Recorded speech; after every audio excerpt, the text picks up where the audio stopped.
I wasn't looking for proof. That's the thing about betrayal, it finds you when you least expect it. It was a quiet Sunday morning, rain tapping the window.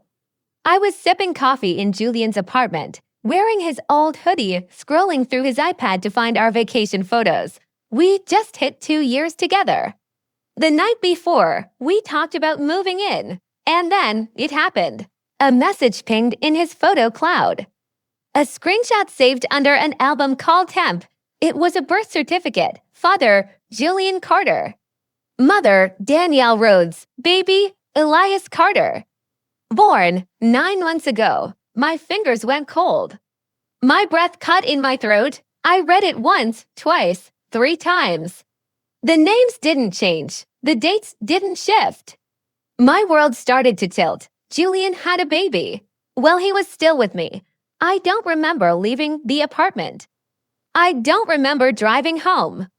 But I do remember the moment I collapsed on my bathroom floor, my phone pressed to my chest, sobbing, not because he cheated, but because he lied for so long, so deeply. We had built a future together. He had built a secret life. 3 days passed before he even noticed I was gone. When he called, I didn't answer. When he texted, I replied with one sentence, "How old is your son?" He called immediately, dozens of times. Left voicemails, panicked and pleading, but it was too late. I was already unraveling the truth. Danielle, a coworker he mentored, a business trip that ran long. A blurry timeline of disappearances I had once explained away with trust. The betrayal was surgical. He had hidden a child and entire human life from me. At first, I just wanted to scream, to ruin him, to make him feel even a fraction of what I felt. So I did what millions of angry hearts have done before me. I opened TikTok. The video was simple. No face, no name, just screenshots. When your boyfriend of 2 years has a whole secret baby, and you find out from his photo album, it hit 1 million views in 12 hours. By morning, it was everywhere. Comments flooded in. Girl, expose him, drop the receipts, sell the story, and I did. A gossip blog reached out, offered $2,500 for the full scoop. I gave them the timeline, the names, the birth certificate with just enough redactions to avoid legal blowback. The article exploded. Julian's company got wind. Danielle's HR was notified. His LinkedIn went dark. Within 48 hours, he was suspended. His reputation collapsed like a sandcastle under a wave. And me? I felt powerful. For the first time in weeks, I slept. I breathed, but then came the nausea, not guilt, real nausea. It started subtly, morning queasiness, a missed period I blamed on stress. But when I passed out in the shower, my roommate, Layla, made me take the test. To pink lines, I laughed, hysterically, then cried. Then sat on the floor of CVS for 20 minutes, holding my knees, pregnant by him. By the man I just publicly ruined. Layla sat with me in silence. She didn't offer cliches. She just held my hand. Do I tell him? I asked. She didn't answer. And honestly, I didn't know what I wanted the answer to be, because now I held a secret, too. One that could destroy or heal us both. Julian's name was everywhere. The gossip sites didn't hold back.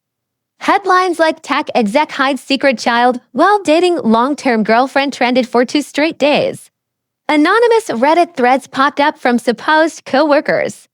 TikTokers made dramatic reenactments with captions like, "When your CEO got exposed by his ex on a Sunday night." He tried to deny it at first, posted a vague story about private matters, but people had receipts. The birth certificate, the messages. Even a blurry photo someone had dug up of him with Danielle outside a pediatrician's office. The internet didn't forgive liars. His downfall was fast, brutal, and I watched it all from the quiet of my apartment, curled up with peppermint tea and to pink lines burning in my pocket. Layla walked in as I muted the TV. "He's trending again," she said. "They're calling him hidden baby daddy." I didn't laugh. My stomach was too tight, my mind too full. Because while Julian's life unraveled, mine was becoming something new. A woman, a scandal, a mother. I booked a doctor's appointment, confirmed it, 6 weeks pregnant.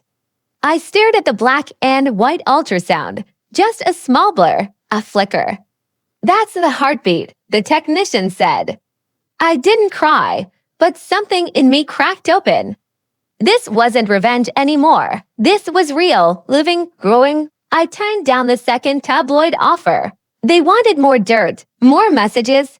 They offered $5,000, but suddenly, the thought of selling anything else about this story made me nauseous.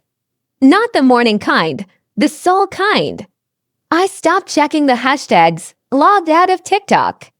Instead, I started journaling. Bought prenatal vitamins, started therapy. Every day felt like a negotiation between to self the woman who wanted justice and the woman growing something tender inside her. Then came the letter, a plain white envelope. No return address, just my name. Inside, Julian's handwriting, tight, nervous. I know I deserve everything. I won't ask for forgiveness. But if you ever want to talk about anything, I'll be here. I've lost a lot. I'm learning. I'm sorry. I read it 3 times, then burned it in the sink. Not out of hate, but to let it go. 3 weeks passed. My belly still flat, my body still mine. But the weight of the secret pressed heavier each day. Should I tell him? Layla watched me one night as I sat staring at my unopened messages. You don't owe him anything, she said. But your baby might. I nodded, but nodding didn't mean deciding. So I did what I do best. I got to work, applied for freelance gigs, joined a prenatal yoga class, cooked actual meals, bought a baby name journal I didn't have the courage to write in yet, and slowly, I started to rise. Not for revenge, not for validation, for her, for him, for the tiny heartbeat growing inside me. The world had moved on. The gossip cycle spun forward, hungry for fresher scandals. Julian's story faded from the front page to the sidebar, then disappeared entirely. People forgot. But I didn't, because every morning I woke up nauseous, exhausted, and utterly alone with the truth I hadn't told. I was pregnant, and he didn't know. I told Layla first. I think I'm going to keep it a secret. She stared at me from across the kitchen table, coffee in hand. For how long? Forever. She didn't say anything for a long time. Then, okay, then let's make a plan. We made a spreadsheet, doctors, insurance, names. I created a private registry, bookmarked a stroller I liked, and researched birthing classes. I downloaded podcasts for single moms, started journaling baby milestones. Week 8, size of a raspberry. Week 9, nausea peaked. Week 10, cried watching a diaper commercial. I was building a life, one where he didn't exist. Until the mail came again, another envelope. This one with a sonogram, not mine, Danielle's. I almost threw it away. But something stopped me. The back had a note. You may hate me, but your child deserves to know their sibling. I stared at it. For a long time, 2 babies. Born of the same father, one raised in light, the other in secrecy. Could I do that? I thought about telling him 100 times. But every version of the conversation ended badly. He tried to control everything, or worse, he'd want back in. What if he tried to fight for custody? What if he used this baby to save his image? What if he actually wanted to be a good father? What if he deserved the chance? At night, I dreamed of a little girl with curls like mine and eyes like his. I'd wake up holding my stomach, whispering, I've got you, but I was lying. I didn't even have myself. Layla found me crying in the hallway. You're not weak for struggling with this, she said. But what if I make the wrong choice? You probably will. She smiled softly. And then you'll make the next right one. So I wrote him a letter. I didn't send it, but I wrote it. 7 pages, front and back. I told him everything. The pregnancy, the fear, the hate, the love, The exhaustion, the regret. I folded it and sealed it in an envelope, put it in the drawer with my ultrasound. Not to forget, but to remember I still had time. Time to tell him or not. It happened on a Wednesday, not because I planned it that way, but because the ache in my chest wouldn't let me sleep the night before. Because I woke up with tears already on my cheeks and my hand resting protectively over my small, growing bump. Because I was tired of being alone with the truth. So I got dressed, not revenge dressed. Not battle ready, just comfortable, human. I texted him one sentence, "Can we talk?" The dots blinked, then stopped. 5 minutes passed. Then he replied, "When and where?" I chose a cafe downtown. Public, but quiet, neutral crowd. I got there first. Hands wrapped around a mug I didn't drink from. I almost left twice. Then he walked in. Julian looked different, smaller, not physically, but in presence. The cocky confidence was gone. His eyes were sunken, his shirt slightly wrinkled, like he didn't care enough to iron. He saw me and froze for a heartbeat. Then he approached slowly, sat down across from me. "Thanks for coming," I said, barely above a whisper. "I didn't think you'd ever want to see me again," he replied. I nodded. "I didn't, until I had to." He tilted his head slightly, waiting, so I took a breath and said the words I hadn't said out loud to anyone but Layla. "I'm pregnant, and it's yours." His face went blank. Not shocked, not angry, just stunned. He blinked once, twice, then he leaned back, his hands folding on the table like he needed something to hold on to. "Are you sure? I've had one partner in the last year, he exhaled. Covered his mouth with his hand. "Why didn't you tell me?" "Because I wasn't sure you deserved to know." His eyes met mine. And for once, they didn't fight back. No defense, no denial. "Maybe I didn't," he said quietly. "But thank you for telling me." We sat in silence. The kind of silence that stretches across a lifetime of bad choices. "I'm not asking for anything," I added.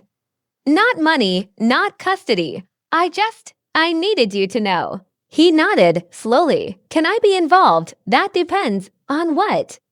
"On whether you're showing up for the child or just your conscience." He smiled sadly. "I guess I'll have to prove that." Before I could respond, he reached into his coat and pulled out something. "An envelope. I wrote you a letter," he said. "A while ago, never sent it, but I've carried it every day since." He pushed it toward me. I stared at it, my heart pounding.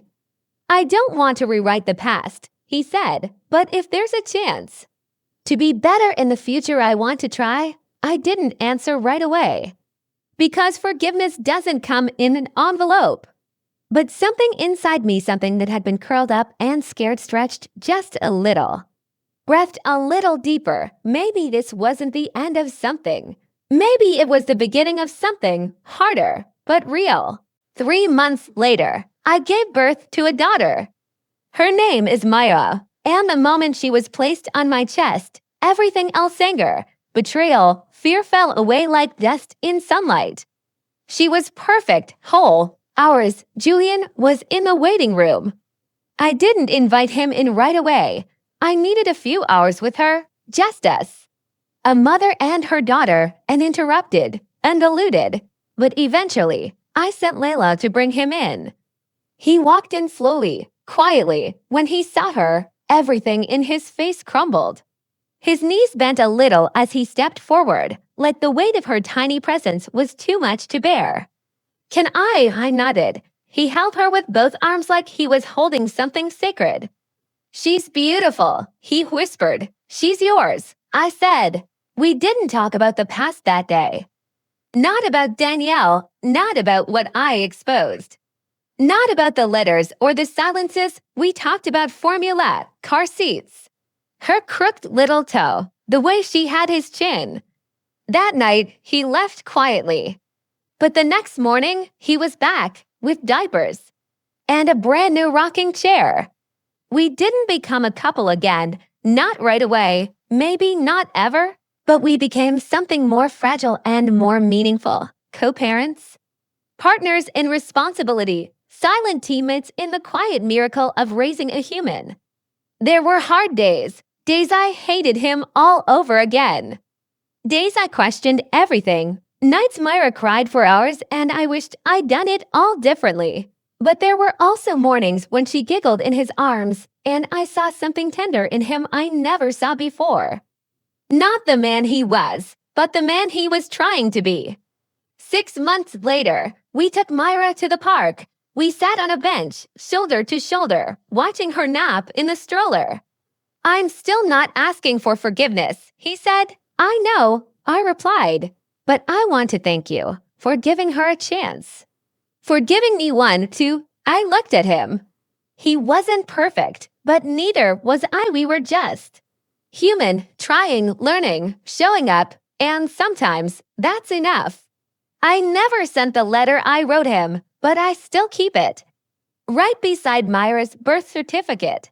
Proof that even when a story begins in betrayal, it can still end in love.